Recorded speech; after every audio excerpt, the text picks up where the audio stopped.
नमस्कार मंडळी, पुन्हा एकदा आपल्या सर्वांचं हार्दिक स्वागत आहे गजानन चव्हाण व्लॉग यूट्यूब चॅनलवरील सफर समृद्धीची या सिरीजमधील एका नवीन व्हिडिओमध्ये। बऱ्याच दिवसानंतर आपण समृद्धीवरती पुन्हा एकदा परतलेलो आहोत। हे या ठिकाणी दिसत आहे पहा, तर हे क्लोज केलेलं आहे। याच्या पलीकडल्या बाजूला जे आपल्याला पाहायला मिळेल कसारामधून येणारा आणि इथं एंड होणारा बीरवाडी गावाच्या हद्दीमधला हा 15 पॅकेज आहे आणि इथं सीमा क्लोज केलेली आहे। ही गोष्ट तुम्ही लक्षात ठेवा, कारण तुम्ही जर सध्याच्या समृद्धीवरतून प्रवास करत असाल तर या ठिकाणी तुम्हाला 15 पॅकेजच्या एंड पॉईंटपर्यंतच प्रवास करता येईल। तिथून पलीकडला भाग आणि इकडला या दिशेला ठाणेच्या दिशेला आपल्याला हा महामार्ग जातो, समृद्धी महामार्ग। आणि या पॅकेज 16चा म्हणजे याचं अंतिम पॅकेजचा शेवटचा हा बोगदा या ठिकाणी आपल्याला पाहायला मिळत आहे। चला तर मग सुरुवात करूया आजच्या व्हिडिओला। आज आपण या व्हिडिओमध्ये पॅकेज 16च्या कामाचे अपडेट पाहणार आहोत। बीरवाडी गावाच्या हद्दीपासून ते इकडल्या दिशेला आमणे गाव जे ठाणे जिल्ह्यातील आपल्याला पाहायला मिळत आहे आणि नेहमी आपण पाहत आहोत। या पॅकेजमध्ये 2 बोगदे आहेत। या दोन्ही बोगद्याचं आणि इथून पुढे जे PQCचं वर्क वगैरे जे आहे तर हे सर्व पूर्ण झालेलं आहे। जवळजवळ काही आपल्या लेन मार्किंगचं जे काम आहे, थोडीफार फिनिशिंगचं काम हे बाकी आहे। चला तर मग सुरुवात करूया आजच्या व्हिडिओला। अद्याप जर आपण आपल्या चॅनलला सबस्क्राईब केलं नसेल, सबस्क्राईब करा, व्हिडिओ संपूर्ण पहा आणि जाता जाता व्हिडिओला लाईक करायला विसरू नका। आणि आपण जर ट्रॅव्हल सपोर्ट करणे इच्छुक असाल तर त्यासाठी आपण UPI ID या ठिकाणी फ्लॅश करत आहोत। नक्कीच ट्रॅव्हल सपोर्ट करा। चला तर मग सुरुवात करूया आजच्या व्हिडिओला। समृद्धी महामार्ग 701 किलोमीटर लांबीचा हा एक्सप्रेसवे आजच्या तारखेला जवळपास 624 किलोमीटर नागपूर ते इगतपुरीपर्यंत प्रवासासाठी खुला झाला असून इगतपुरी ते आमनेपर्यंत अजूनही एक 77 किलोमीटरचा भाग खुला होणे बाकी असून यात पॅकेज 14 ज्याचा 12 किलोमीटरचा भाग पूर्णतः रेडी असून पॅकेज 15 जो की 28 किलोमीटर व पॅकेज 16 जो की 37 किलोमीटर असून दोन्ही पॅकेजचे काम देखील 90 ते 95% पूर्ण झाले आहे। आज आपण यापैकी पॅकेज 16चे काम पाहणार आहोत, जो की एकूण 37 किलोमीटर लांबीचे पॅकेज आहे। पॅकेज 15चा एंड पॉइंट व पॅकेज 16चा स्टार्टिंग पॉइंट म्हणजेच बीरवाडी गाव या गावाच्या हद्दीतूनच पॅकेज 16ला सुरुवात होते आणि या पॅकेजच्या सुरुवातीलाच हा येतो पहिला बोगदा। हा बोगदा 928 मीटर लांबीचा असून या बोगद्याचे बाहेरील व आतील काम पूर्ण झालेले आहे। केवळ फिनिशिंगचे काम तेवढे बाकी आहे। आपण या बोगद्याच्या आतूनही प्रवास करणार आहोत। हा बोगदा देखील व्हेंटिलेशन, लाइटिंग सर्व सुविधांनी सुसज्ज झाला आहे। तर मित्रांनो, आपण बोगद्यामध्ये एंटर होणार आहोत। बोगद्याच्या आतील कलरिंगचं जे काम आहे ते जवळजवळ आपल्याला दोन्ही साईडचं झालेले दिसत आहे बघ, आणि बाहेरून जे आहे कलरिंगचं काम ते बाकी आहे। आणि जे या ठिकाणी आपल्याला फॅन वगैरे लाईटची व्यवस्था जी आहे तर हे पूर्ण झालेलं काम दिसत आहे। सध्या लाईट ऑन नाही आहेत, परंतु काम पूर्ण झालेलं आहे।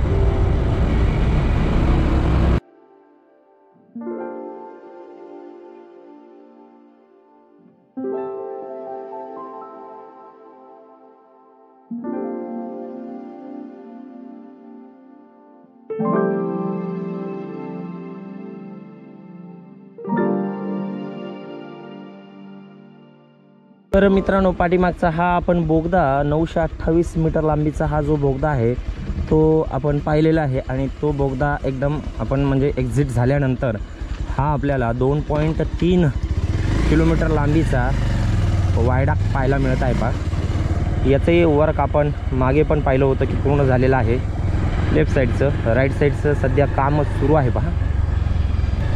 तरीही 1 महिन्यामध्ये पलीकडल्या बाजूचं कामसुद्धा पूर्ण होईल अशी आपण आशा व्यक्त करू शकतो। परंतु लेफ्ट साईडला या ठिकाणी आपण जर पाहिलं तर ह्याचं काम बरीच महिने झालं पूर्ण झालेलं आहे एका बाजूचं।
तर मित्रांनो, या दिशेने आपण प्रवास करत आलेलो आहोत, म्हणजेच नागपूरच्या दिशेने, इगतपुरीच्या दिशेने. आता अशाच पद्धतीने आपल्याला पुढे जायचं आहे, परंतु आपण येऊन पोचलेलो आहोत आता खुडघर इंटरचेंजच्या ठिकाणी. हे साधं सोपं सरळ एकदम गोल राऊंड आकारचं इंटरचेंज आहे. या दिशेला हा मुरबाडकडे रस्ता जातो आणि या दिशेला इकडे आपल्याला शहापूर म्हणजेच जे खुडघर आहे, खुडघर नॅशनल हायवे जे आहे आपला नाशिक मुंबई, तर तिकडे हा रस्ता घेऊन जातो. म्हणजे याच नॅशनल हायवे 548A वरती हे खुडघर इंटरचेंज आपल्याला पाहायला मिळत आहे. इथलं काम जे आहे ते आपण ड्रोनच्या माध्यमातून पाहणार आहोत.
तर मित्रांनो, या दिशेने आपण प्रवास करत आलेलो आहोत आणि आता येऊन पोहोचलेलो आपण अंबार्जी नावाच्या गावाच्या हद्दीमध्ये. या दिशेला आहे 701 किलोमीटर लांबीच्या या समृद्धी महामार्गावरील शेवटचा बोगदा आणि या बोगद्याचं काम आपण आतमधून मागेही पाहिलेलं आहे, आताही जाऊन पाहणार आहोत किती झालेला आहे. आणि विशेष म्हणजे हा समृद्धी महामार्गावरचा शेवटचा टनेल आहे. काम पाठीमागपर्यंत आपण जर पाहिलं तर पूर्ण झालेलं आहे. आता या दिशेला आपण पाहूया 463 मीटर लांबीचा जे अंबार्जी गावाच्या हद्दीतला हा शेवटचा बोगदा, याचं ते पाहणार आहोत. तसं पाहता समृद्धी महामार्ग या भागामध्ये लिगली ओपन झालेला नाही, तरीसुद्धा आपल्याला ट्रॅफिक बऱ्याचशा प्रमाणामध्ये या महामार्गावरती पाहायला मिळत आहे. आणि पुढे मी व्हिडिओच्या सुरुवातीला सांगितलंच होतं की या दिशेला पॅकेज 15 व पॅकेज 16ची जी बाउंड्री आहे ती सील केलेली आहे, तरीसुद्धा प्रवास बरेचसे या ठिकाणाहून करत असलेला आपल्याला पाहायला मिळत आहे. तुम्ही जर करणार असाल तर जरी केले तरी पुढं पॅकेज दोन्हीची सीमा जी आहे ती सील केलेली आहे, तिथून तुमच्या पद्धतीने तुम्हाला रिस्कवरती प्रवास करावा लागणार आहे. चला तर इथं आपण ड्रोनच्याद्वारे काम पाहूया आणि प्रवास पण करूया आतमध्ये.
आपण रेल्वे ओव्हरब्रिजच्या एक्झॅक्ट वरती आलेलो आहोत आणि ह्याचं पलीकडल्या बाजूनं आपण मागच्या वेळेस प्रवास केला होता, आता राईट साईडनं प्रवास करत आहोत. पनवेल आणि JNPTसाठी आपल्याला इथून एक्झिट घ्यावं लागेल, ही एक अपडेट आपल्याला या ठिकाणी पाहायला मिळेल. हे जे शेवटचं इंटरचेंज पुढे पाहायला मिळेल आणि हे रेल्वे ट्रॅक पण आहे पहा, याच्यावरून आपण इथून पुढं थोडं जाऊन ड्रोन फ्लाय करणार आहोत. कारण इथं या क्रॅश बॅरियरवरती काहीतरी क्रॅश झालेलं दिसत आहे पहा. इथं थोडंसं मोकळी जागा दिसते पहा, इथून आपण ड्रोन फ्लाय करूया.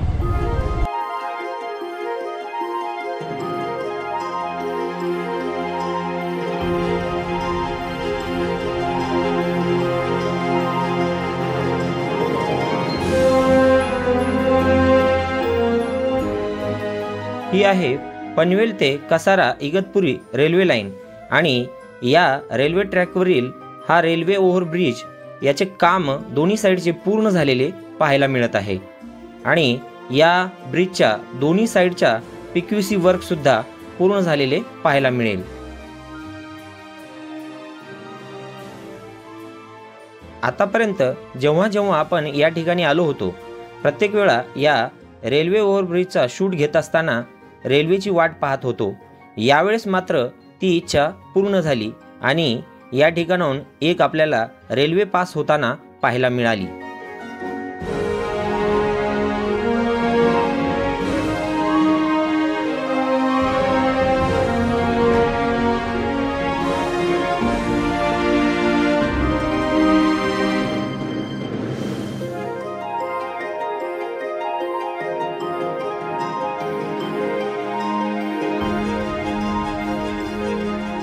या रेल्वे ओव्हरब्रिज पासून काही मीटर अंतरावरती आपल्याला समृद्धी महामार्गाचे शेवटचे इंटरचेंज पाहायला मिळेल आणि या इंटरचेंजची निर्मिती पूर्ण झालेली पाहायला मिळेल।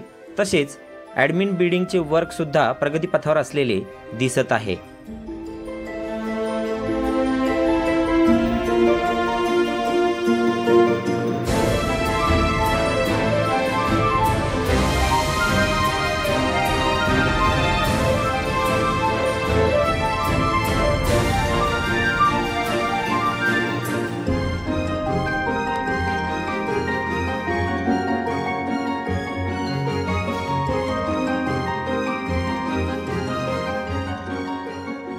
शेवटी येऊन पोहोचतो आपण या आमणे गावाच्या हद्दीमध्ये। या गावाच्या हद्दीमध्ये हे दोन्ही महामार्ग म्हणजेच समृद्धी महामार्ग व दिल्ली मुंबई एक्सप्रेसवे एकमेकाला कनेक्ट होतात आणि या ठिकाणावरूनच लेफ्ट साईडला दिल्ली मुंबई एक्सप्रेसवेवरती कनेक्ट झाल्यानंतर पनवेल कल्याण साईडला जाता येते। तर या साईडला उजवीकडे वळण घेतल्यास पुढे सरळ नाशिक मुंबई हायवेवरून मुंबई नवी मुंबईकडे जाता येते। तसेच जर दिल्ली मुंबई एक्सप्रेसवे तयार झाल्यास पुढे सरळ वडोदरा दिल्लीकडे जाता येईल।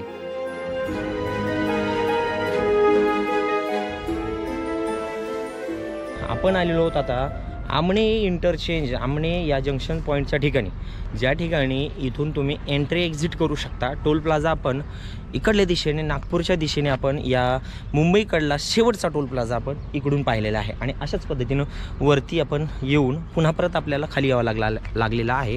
हा जो शेवटचा ब्रिज आहे हा फक्त इथून एक्झिट होण्यासाठी आहे। अशाच पद्धतीनं जर तुम्हाला दाखवतो पहा, या दिशेने तुम्ही नागपूरच्या दिशेने येता आणि अशाच पद्धतीने या ब्रिजवरतून ह्याला कलर वगैरे केलेलं दिसत आहे। मिसाईल इस्रो वगैरे याच्यावरती बेस्ट पेंटिंग केलेली दिसत आहे पहा। समृद्धी महामार्ग आणि महाराष्ट्र एक्सप्रेसवे याचं पण आपल्याला लोगो, त्यानंतर नवयोगा कंपनी काम करत असल्याने त्यांचाही लोगो या ठिकाणी आपल्याला कोरलेला दिसत आहे। अशाच पद्धतीनं वरतून तुम्ही पुढे जाऊन पुन्हा परत दिल्ली मुंबईवरती येऊ शकता या एक्सप्रेसवेवरती आणि पुढे जाऊन नाशिक मुंबई या हायवेला तुम्ही कनेक्ट होऊन लेफ्ट साईडला मुंबईच्या दिशेने जाऊ शकता। एवढा भाग जो आहे कटिंग करायचा बाकी आहे। आपण एक्झॅक्ट आता दिल्ली मुंबई एक्सप्रेसवेवरती उभे आहोत। ही आपल्याला या महामार्गाची डिटेल माहिती आपण इथून एंट्री एक्झिट समृद्धीवरती कसं होणार आहोत मागच्या व्हिडिओमध्ये पाहिलेला आहे। तुम्ही जर पाहिला नसेल तर तो व्हिडिओ मी लिंक डिस्क्रिप्शनमध्ये दिलेली आहे, तर नक्कीच तो चेक करा की मुंबई ठाणे साईडवरून समृद्धीवरती कशा पद्धतीने कुठून एंटर व्हायचं एक्झिट व्हायचं। तर चला तर मग या व्हिडिओमध्ये इथं थांबणार आहोत। पुन्हा भेटूया अशाच माहितीपूर्ण नवीन व्हिडिओमध्ये। आता आपल्याला पुढील नेक्स्ट व्हिडिओमध्ये पॅकेज 15चं काम पाहायचं आहे। आता या व्हिडिओमध्ये थांबूया। चॅनलला सबस्क्राईब करा, व्हिडिओला लाईक जर केलं नसेल अद्याप तर लाईक करा आणि जय हिंद, जय महाराष्ट्र, जय शिवराय।